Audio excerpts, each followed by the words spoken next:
പലതരത്തിലുള്ള മോഷണങ്ങളും നമ്മൾ കണ്ടിട്ടുണ്ടാവും. എന്നാൽ തികച്ചും അസാധാരണമായൊരു മോഷണത്തിന്റെ കഥയാണ് ക്യൂബയിൽ നിന്നും പുറത്തുവരുന്നത്. ഇത് ക്യൂബയിലെ അധികൃതർക്ക് വലിയ തലവേദന സൃഷ്ടിച്ചിരിക്കുകയാണ്. കള്ളന്മാർ മോഷ്ടിച്ചത് 133 ടൺ കോഴിയിറച്ചിയാണ്. 30 പേർ ചേർന്നാണ് ഈ വൻ മോഷണം നടത്തിയത്. അതും കടുത്ത സാമ്പത്തിക പ്രതിസന്ധിയും ഭക്ഷ്യക്ഷാമവും ക്യൂബയെ വലയ്ക്കുമ്പോഴാണ് ഇങ്ങനെ ഒരു മോഷണം നടന്നത് എന്നതും ശ്രദ്ധേയമാണ്.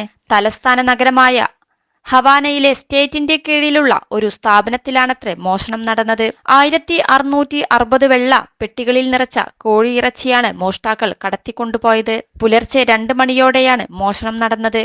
മോഷ്ടിച്ച കോഴിയിറച്ചി ട്രക്കുകളിലാണ് ഇവിടെ നിന്നും കടത്തിയത്. മോഷ്ടാക്കൾക്ക് 20 വർഷത്തെ തടവ് വരെ ശിക്ഷ കിട്ടാം എന്നാണ് റിപ്പോർട്ടുകൾ പറയുന്നത്. വെള്ളിയാഴ്ച ക്യൂബൻ സ്റ്റേറ്റ് TV റിപ്പോർട്ട് ചെയ്തതനുസരിച്ച് മോഷ്ടിച്ച കോഴിയെ വിറ്റുകിട്ടിയ ക്യാഷ് കൊണ്ട് മോഷ്ടാക്കൾ റെഫ്രിജറേറ്ററുകൾ, ലാപ്ടോപ്പുകൾ, ടെലിവിഷനുകൾ, എയർ കണ്ടീഷണറുകൾ എന്നിവയെല്ലാം വാങ്ങുകയാണ്.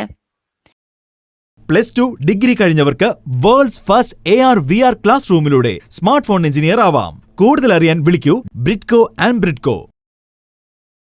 മോഷ്ടിക്കപ്പെട്ട ഈ കോഴിയിറച്ചി ക്യൂബയിലെ റേഷൻ ബുക്ക് സമ്പ്രദായത്തിലൂടെ നാട്ടുകാർക്ക് വിതരണം ചെയ്യാൻ വെച്ചതായിരുന്നു. ഫിദൽ കാസ്ട്രോയുടെ വിപ്ലവത്തെ തുടർന്ന് 6 പതിറ്റാണ്ടുകൾക്ക് മുമ്പാണ് ഈ റേഷൻ സമ്പ്രദായം നടപ്പിലാക്കിയത്. ഇതുവഴി സബ്സിഡിയിൽ ജനങ്ങൾക്ക് ഭക്ഷണം ലഭ്യമാവും.